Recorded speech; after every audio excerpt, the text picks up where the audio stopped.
The gym is quiet, almost painfully still.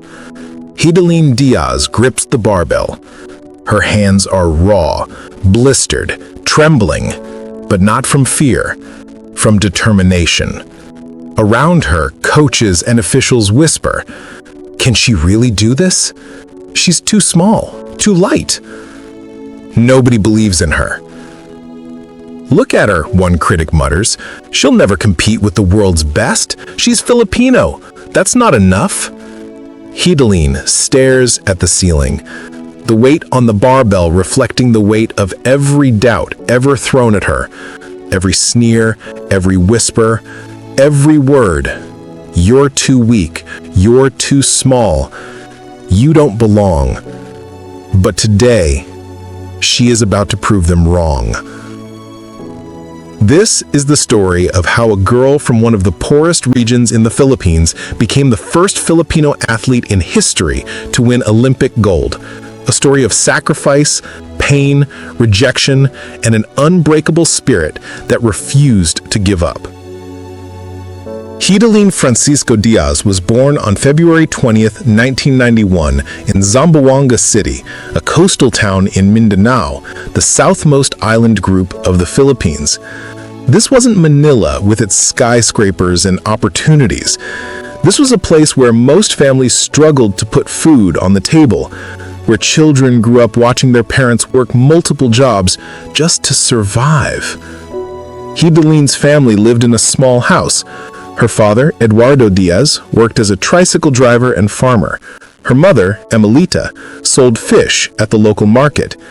There were 5 children in the family, and Hidalin was the 5th. Every morning before the sun rose, Hidalin would watch her mother prepare for the market, scaling fish, arranging them in baskets, calculating prices down to the last peso. Every coin mattered. "We didn't have much," Hidalin would later recall, "but we had each other. My parents taught us that hard work wasn't optional, it was survival." Hidalin wasn't like other girls her age. While other children played typical games, she was climbing trees, carrying heavy buckets of water, helping her father with manual labor. Her cousins noticed something unusual about her. She was small, but she was strong, really strong. She could carry things that boys twice her size couldn't lift. At age 11, her cousin Alan Diaz, who was a weightlifter, took her to a local gym. The Zamboanga City Special Sports Development Center was basic. Concrete floors, rusty weights, minimal equipment. When Hidalin walked in, the older boys laughed. "What's a little girl doing here? You'll hurt yourself. Go home and play with dolls." But when the coach, Julius Naranjo, saw her pick up a weight for the first time, he stopped laughing. She had natural strength, but more than that, she had something you can't teach: hunger, the hunger to prove herself. Within months, Hidalin was outlifting boys who'd been training for years, but the whispers continued. "Weightlifting isn't for girls. You're too small to go anywhere with this. Filipino athletes never win internationally. Why waste your time?" Each comment was a stone thrown at her dream, but instead of shattering her, they built a wall of determination around her heart. At 13, Hidalin entered her first serious competition, the Palarong Pambanza, the Philippine National Games for student athletes. She competed in the 44-kilogram weight class. The other competitors looked at her and smirked. She was thin, almost fragile looking, but when she stepped onto the platform, something changed. The barbell rose, clean, controlled, perfect form. She won gold. News spread in Zamboanga. The little girl from the fish market won! But winning locally was one thing. International competition was entirely different. Her coach pushed her to dream bigger. "You have potential, Hidalin, but potential means nothing without sacrifice." She began training 6 days a week, 4 hours in the morning, 3 hours in the evening. Her body ached constantly. Blisters formed on her hands, healed, and formed again. Her muscles burned, her joints screamed, but she never complained. At 15, she represented the Philippines at the 2006 Asian Youth and Junior Weightlifting Championship in Vietnam. She didn't win. She placed in the top 10, far from the podium. The Filipino sports media barely mentioned her. Another promising athlete who couldn't deliver.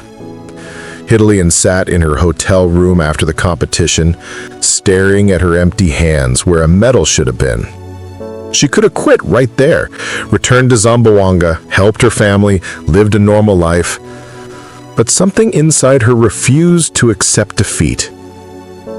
"I will be the first," she whispered to herself. "I will make them remember my name." By 2007, at just 16 years old, Hidilyn qualified for the Southeast Asian Games. She won a bronze medal, then silver at subsequent competitions. People started noticing. Maybe she has something. She could be good. But still, nobody believed she could reach the Olympics. The Philippine Olympic Committee provided minimal support. Funding was scarce, equipment outdated, training facilities inadequate. Hidilyn trained in gyms with broken air conditioning, lifting weights that hadn't been replaced in decades. While athletes from wealthy countries had nutritionists, sports scientists, and state-of-the-art equipment, she had her determination and a borrowed barbell. Her family sacrificed everything. Her mother continued selling fish, sending every spare peso to Manila where Hidilyn trained. Her father worked extra hours. Her siblings took on jobs to support her dream. "We believed in her," her mother said. "Even when the country didn't, even when sponsors didn't, we believed." In 2008, at just 16 years old, Hidilyn competed at the Beijing Olympics. She was the youngest competitor in her weight class. She didn't win, didn't even place in the top 10. Headlines back home were polite but dismissive. Hidilyn Diaz shows promise but lacks international experience. Perhaps next Olympics. She returned to the Philippines devastated. Reporters asked, "Will you try again?" She looked directly at the camera and said, "I'm not done. This is just the beginning." But privately, alone in her apartment, she cried. The weight of failure pressed down on her chest, heavier than any barbell. The next 4 years were brutal. She trained relentlessly, competed internationally, won regional medals. But the Olympics? Still out of reach. Then came 2012, the London Olympics. She didn't qualify. The heartbreak nearly destroyed her. Friends suggested she quit. "You've tried, Hidilyn. Maybe it's time to do something else." But her coach saw something different. "Your problem isn't strength, it's belief. You don't believe you deserve to be on that Olympic stage." He was right. Years of doubt, from others and from herself, had created invisible weights heavier than any physical load. She spent the next year not just training her body, but training her mind. Visualization exercises, mental conditioning. She would close her eyes and see herself on the Olympic podium, feel the medal around her neck, hear her national anthem playing. In 2016, Hidilyn finally made it back to the Olympics, Rio de Janeiro. This time, she was ready. Stronger, more experienced, more focused. The 53-kilogram weight class competition was fierce. Athletes from China, Thailand, Indonesia, all powerhouses in weightlifting. Hidilyn's first lift, successful. Second lift, successful. Third lift, she pushed her limits. When the competition ended, the scoreboard flashed. She had won silver. Silver. The Philippines erupted. Social media exploded. News channels interrupted regular programming. Hidilyn Diaz wins the Philippines' first Olympic medal in 20 years. She stood on that podium, silver medal around her neck, tears streaming down her face. 20 years of 0 Olympic medals, and she broke that drought. But as she stood there, watching the gold medalists celebrate, something inside her whispered, "This isn't enough. You didn't come this far for silver." The celebration back home was massive. She was treated like a hero. Endorsement deals came, recognition flooded in. But Hitaline felt hollow. Everyone was celebrating, she later admitted. But I felt like I had failed. I wanted gold. I needed gold. Not just for me, for my family who sacrificed everything, for my country that had waited a century for an Olympic champion. After Rio, something unexpected happened. Instead of support increasing, it decreased. The Philippine government's priorities shifted. Funding was cut. Sponsors moved on to other athletes. The brief moment of glory faded, and Hitaline was left struggling to finance her training. Then came 2019. A political scandal erupted in the Philippines, and Hitaline's name appeared on a false list, accused of plotting against the government. She was innocent, completely innocent. But the damage was done. Suddenly, the national hero became suspicious in some people's eyes. Social media turned toxic. Death threats arrived. Her mental health deteriorated. "I was so depressed," she revealed years later. "I thought about quitting everything, not just weightlifting. Everything." She was training in Malaysia when the pandemic hit. Borders closed. She couldn't return home to the Philippines. Stuck in a foreign country, separated from her family, facing financial struggles, battling depression, her coach, Julius Naranjo, and her Chinese coach, Gao Kai-Win, became her lifeline. They kept her focused, kept her training, kept her believing. But the isolation was crushing. Video calls with her family where she'd try to smile, try to pretend everything was fine, but inside, she was breaking. The Tokyo Olympics, scheduled for 2020, were postponed to 2021. Another year of waiting, another year of uncertainty.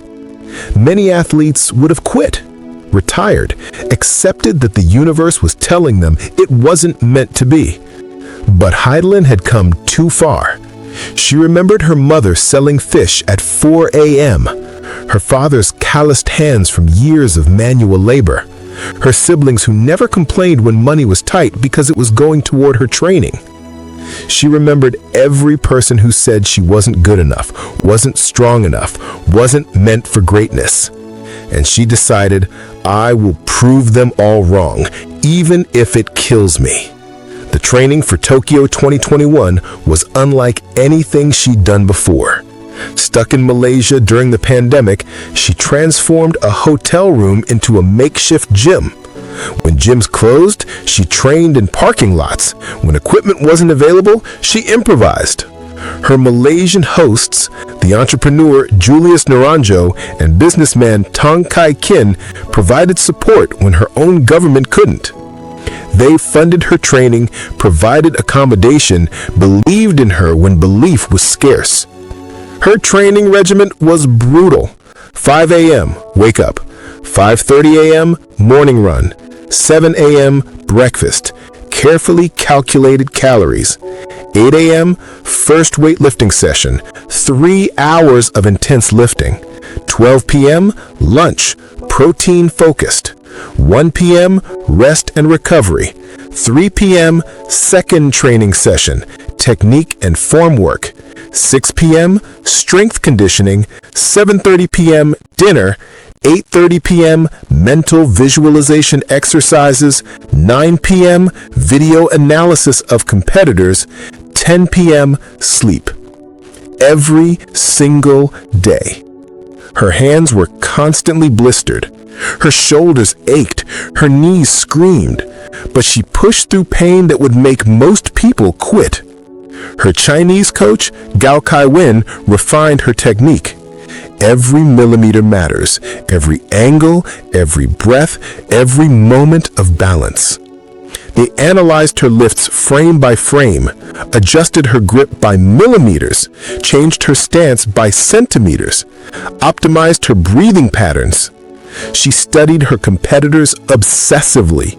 Liao Qiyun from China was the favorite. Zofia Shinshinlo from Kazakhstan was dangerous. Heidelin knew she'd need the performance of her life. Mental coaching became as important as physical training. Sports psychologist Dr. Karen Trinidad worked with her remotely. "We worked on visualization," Dr. Trinidad explained.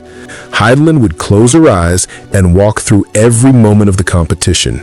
She'd feel the bar in her hands, hear the crowd, see the scoreboard. She lived that gold medal performance 1,000 times in her mind before she ever stepped onto the platform. But doubts still crept in. Late at night, alone in her room, she'd wonder, what if I fail?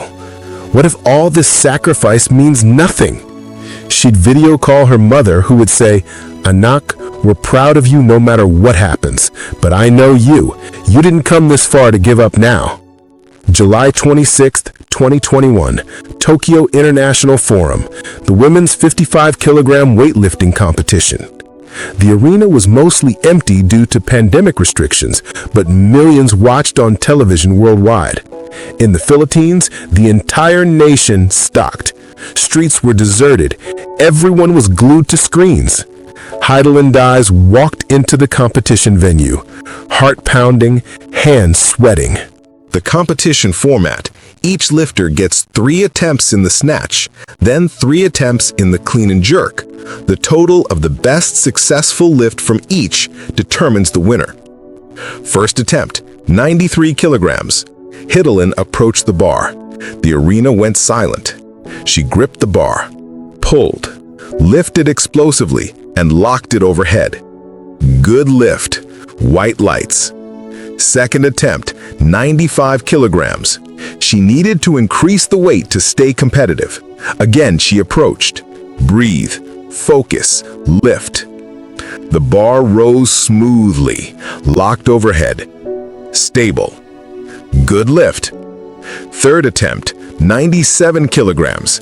This would set her up perfectly for the clean and jerk, but 97 kilograms in the snatch? That's near her personal best. She approached the bar. This is what years of training come down to, single moments of explosive power. She pulled, the bar rose. She dropped under it, catching it overhead. Her arms trembled, her legs shook. For a split second, it looked unstable. But she held it, locked her elbows, steadied her breath. Good lift, 97 kilograms. The snatch portion was complete. She was in medal contention, but gold still uncertain. This is where Olympic dreams are made or destroyed. The allures of heavier weights and small mistakes can be catastrophic. Heidelin's Chinese coach whispered to her, "You've done this 1,000 times. Your body knows what to do. Trust yourself." First attempt, 118 kilograms. She cleaned it easily, bringing the bar to her shoulders. Then the jerk, explosive drive upward, splitting her legs, locking the bar overhead. Good lift. Second attempt, 122 kilograms. This was crucial. Her main rival, Liao Qiyun from China, had lifted 123 in training. Heidelin approached the bar. The entire Philippines held its breath. She gripped the bar, pulled it to her shoulders in one explosive movement. The bar settled. She prepared for the jerk. Drive, split, lock. The bar wobbled slightly. Her front leg trembled, but she held it, held it, held it. Good lift, 127 kilograms.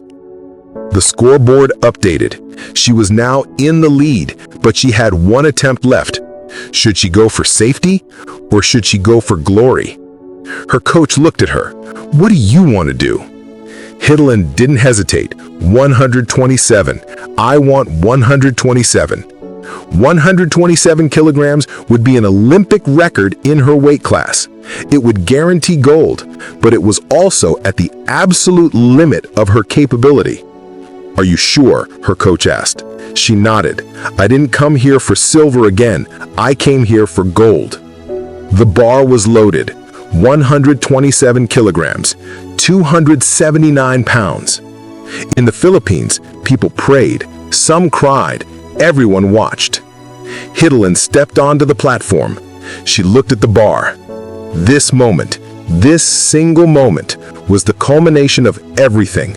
Every 4 a.m. training session, every blister, every tear, every sacrifice her family made, every person who doubted her, every time she wanted to quit but didn't. She approached the bar, gripped it.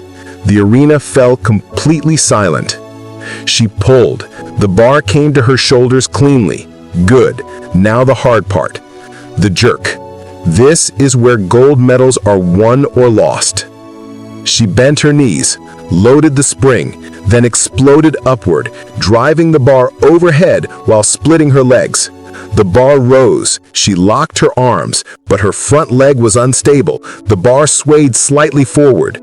This is the moment. Hold it, hold it, hold it. Her leg trembled violently. Her arms burned. 3 seconds felt like 3 hours. But she held it, locked, stable. The referee's lights flashed. White, white, white. Good lift. 127 kilograms. Olympic record. Total, 224 kilograms. Gold medal. Hidalin collapsed to her knees, hands covering her face. Tears poured. Her coaches rushed to her, lifting her, celebrating. The Philippines exploded. Literally exploded. Fireworks in the streets, people screaming, crying, embracing strangers, car horns blaring, church bells ringing. The first Olympic gold medal in Philippine history, after 97 years of trying, after thousands of athletes competed and failed. And it was won by a girl from Zamboanga who was told she was too small, too weak, too poor to ever achieve greatness. Hidalin stood on the Olympic podium, gold medal around her neck. The Philippine national anthem played, not for silver, not for bronze, but for gold. She couldn't stop crying. She thought about her mother at the fish market, her father driving his tricycle, her siblings who sacrificed their own dreams so she could pursue hers. She thought about the gym in Zamboanga, where boys laughed at her, the coaches who said she wasn't good enough, the politicians who cut her funding, the people who put her name on a false scandal list. And she thought about every little girl in the Philippines watching at that moment, seeing that impossible dreams can become reality. After the ceremony, she video called her family. Her mother couldn't speak, just sobbed. Her father kept repeating, "We're so proud, so proud." Her siblings surrounded their parents, all crying together. "You did it, Ate Hidalin, you did it!" The Philippine government awarded her 33 million pesos, about $660,000. Private companies added millions more. She received a house, a car, and lifetime benefits. But the money wasn't what mattered to her. "My whole life, people told me I couldn't," she said in her first press conference. "I was too poor, wrong gender for weightlifting, from the wrong country. But I want every Filipino child to know your circumstances don't define your destiny. Your determination does." When Hidalin returned to the Philippines, the welcome was unprecedented. Military jets escorted her plane. Thousands lined the streets. The president awarded her the highest civilian honor. But the moment that mattered most was when she returned to Zamboanga. The entire city shut down. Schools were closed. Businesses stopped. Everyone gathered to welcome their hero home. She visited the gym where she started, the same concrete floors, the same rusty weights. Children watched her with wide eyes. "Is that really her?" a little girl whispered. Hidalin knelt down to the girl's level. "What's your name?" "Maria." "Maria, do you dream of being strong?" The girl nodded shyly. "Then never let anyone tell you you can't. Not because you're a girl, not because you're poor, not because you're from a small town. You dream it, you work for it, you achieve it. Understand? The girl nodded again, this time with confidence. Idalin visited her old elementary school, the same school where she once helped her mother carry fish to sell. She stood in front of hundreds of students. "I'm not special," she told them. "I'm not superhuman. I'm just like you. But I made a choice to never give up, even when giving up would be easier. That's all it takes. That choice." Idalin's gold medal changed the Philippines. Suddenly, weightlifting programs received funding. Young girls enrolled in strength training. The government invested in sports infrastructure. But more than that, she changed the psychology of a nation. For decades, Filipinos believed Olympic gold was impossible. "We're too small. We don't have the resources. Other countries are stronger." But Idalin proved that narrative wrong. Sports psychologist Dr. Maria Santos explained, "What Idalin did transcends athletics. She broke a mental barrier for an entire country. She showed that excellence isn't reserved for wealthy nations or privileged athletes. Excellence is available to anyone willing to pay the price." Young athletes started training with new belief. If Idalin could do it, why not me? The Philippine Olympic Committee reported a 300% increase in youth participation in Olympic sports after her victory. Parents who once discouraged their children from sports careers changed their minds. Idalin established the Idalin Diaz Sports Academy to help young athletes from poor backgrounds. "I don't want any child to struggle the way I struggled. If they have talent and determination, they should get every opportunity to succeed." She funded scholarships, provided equipment, and mentored young weightlifters. One of her students, a 14-year-old from Zamboanga named Anna, said, "Before Ate Hidalin, I thought champions only came from Manila or from rich families. Now I know champions can come from anywhere, even from my neighborhood." After Tokyo, many expected Hidalin to retire. She'd achieved the impossible. What more was there to prove? But in 2022, she announced that she would compete again. Paris 2024. "I'm not chasing another medal," she explained. "I'm competing for a different reason now. To show young athletes that success isn't a one-time event. It's a lifestyle. It's consistency. It's showing up even after you've won." Training for Paris brought new challenges. She was older now, 33 by the time Paris Olympics came around. Her body didn't recover as quickly. Injuries lingered longer. But she adapted, worked with new coaches, adjusted her training, focused more on technique and efficiency rather than pure strength. The Paris Olympics in 2024 didn't produce another gold for Hidalin. She didn't even medal, but her performance was still remarkable, competing at the highest level at 33 after most weightlifters have retired. More importantly, watching her compete in Paris were dozens of young Filipino weightlifters she'd mentored. One of them, competing in a different weight class, won bronze. When reporters asked Hidalin about her own performance, she smiled. "My legacy isn't just my medals.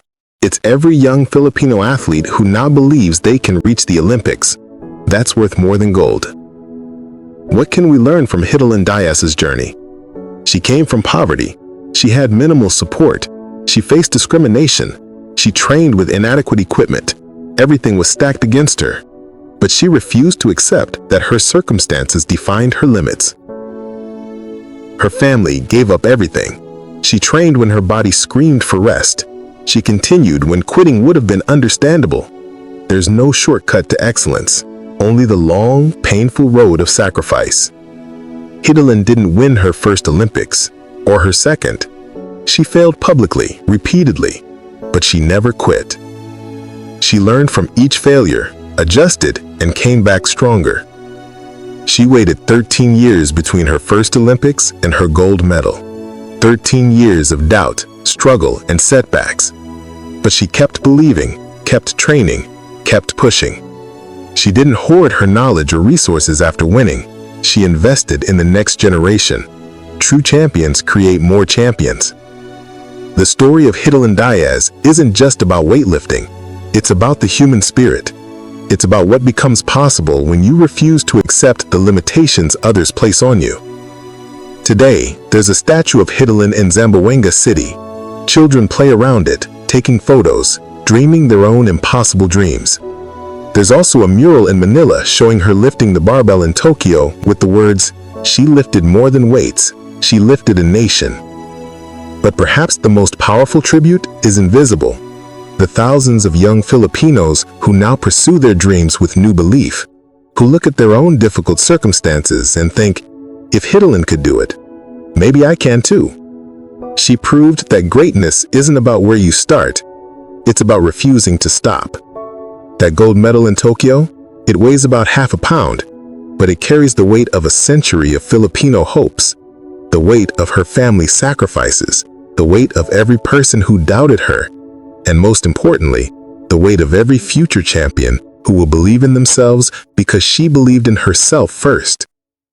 Hidilyn Diaz didn't just win a gold medal, she changed what an entire nation believed was possible. And that is a legacy heavier than any barbell. What's your impossible dream? What would you attempt if you knew you couldn't fail? Share your thoughts in the comments. Tell me about the challenges you're facing and the dreams you're pursuing. If this story inspired you, hit that like button and subscribe for more stories of people who refuse to give up. Remember, you're stronger than you think. Your circumstances don't define you, and your breakthrough might be just one more attempt away. Don't give up. Keep lifting.